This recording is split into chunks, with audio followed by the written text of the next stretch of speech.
sebagai badan penyelenggara publik yang telah ditunjuk pemerintah untuk melaksanakan jaminan kesehatan nasional, tentunya berkomitmen untuk selalu memberikan pelayanan yang berkualitas pada seluruh peserta kita.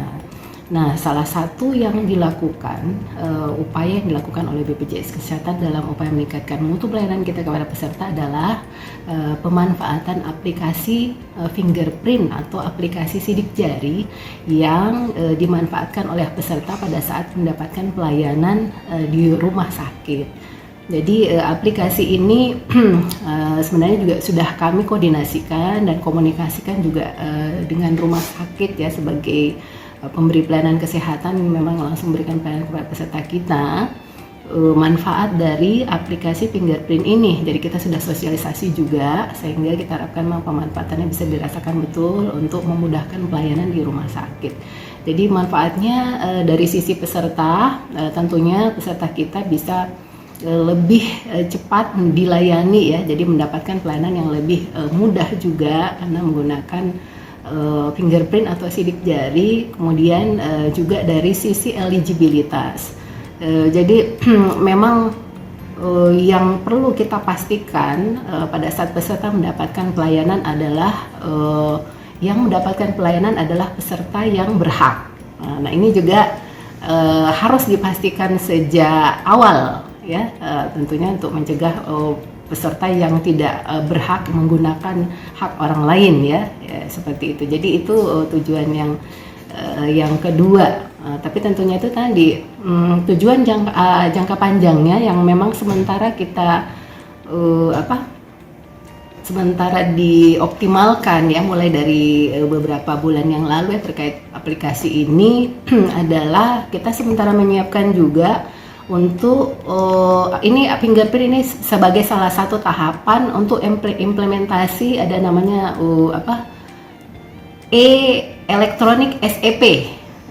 Jadi elektronik SEP baik untuk pelayanan rawat jalan maupun rawat inap ya. Ini sudah beberapa rumah sakit juga sudah ditunjuk sebagai uji coba ya di Indonesia.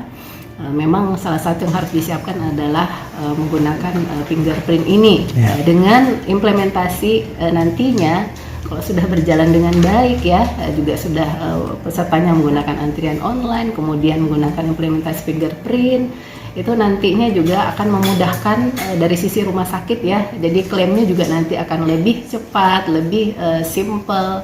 Karena paperless juga ini akan berdampak juga kepada operasional rumah sakit yang lebih efektif, efisien. Jadi aplikasi ini juga memberikan manfaat kepada semua, tidak hanya untuk BPJS tentunya, tetapi juga untuk rumah sakit dan juga untuk peserta kita.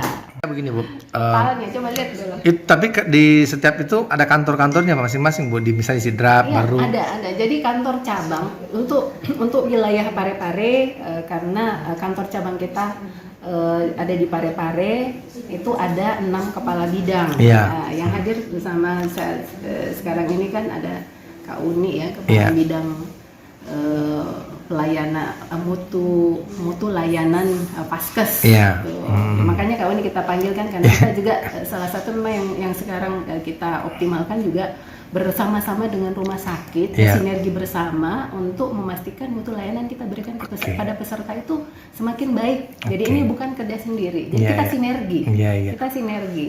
Terus ada nggak kira-kira Bu, apa yang Ibu bisa sampaikan kepada warga yang tidak punya Android, yang tidak bisa menggunakan aplikasi itu, ada nggak kira-kira solusinya? Jadi tentunya ini kan juga bertahap ya, sesuai dengan kondisi. Kalau saya melihat juga tingkat taraf hidup di kota Parepare misalnya ini kan ya sebagian besar ya mungkinnya punya ya.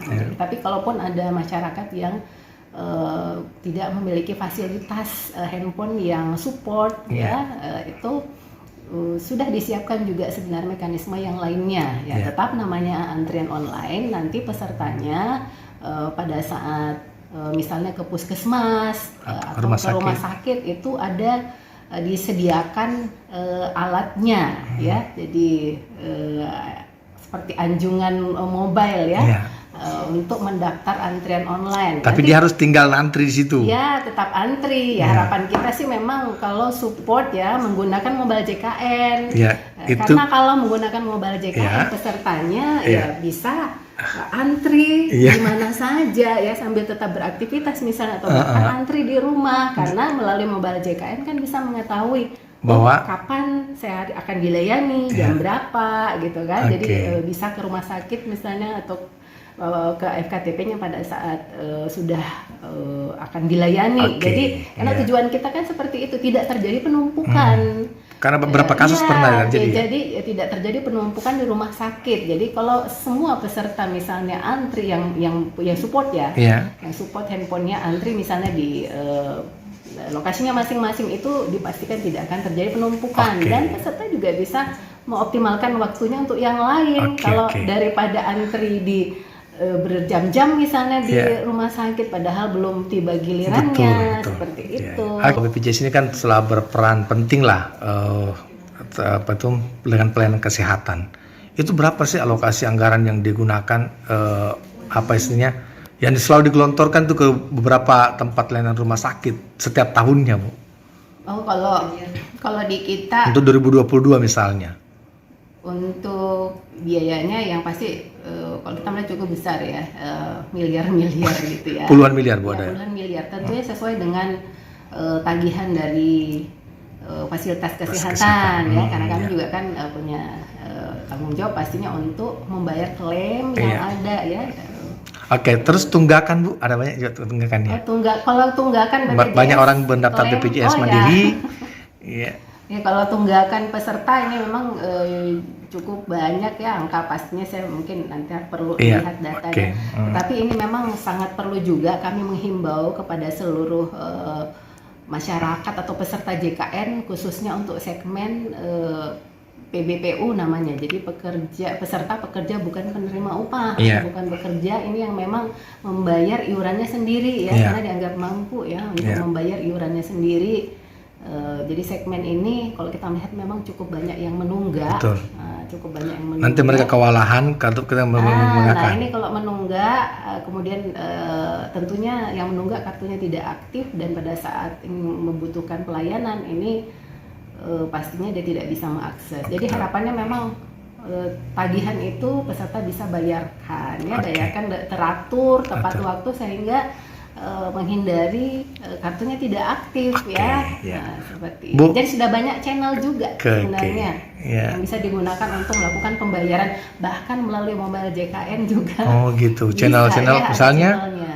misalnya, Channelnya jadi bisa melalui sini ya, melalui mobile JKN bisa membayar, bayar. bisa melalui channel di Auto Debit Auto misalnya, Debit, ataukah di Alfamart, Alfamidi, ya? Alfamart.